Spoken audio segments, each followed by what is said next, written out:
చెప్పేవా చెవిలోన ఒక మాట, పువ్వులతో తుమ్మెద చెప్పే మాట.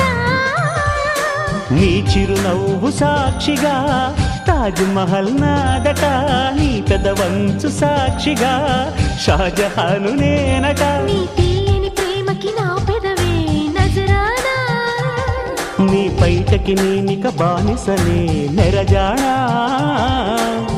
అనంతాల ఆత్మ నీవై చేరుకున్న వేళలో కోకలు కట్టిన కోయిలా కమ్మని కౌగిలియవే.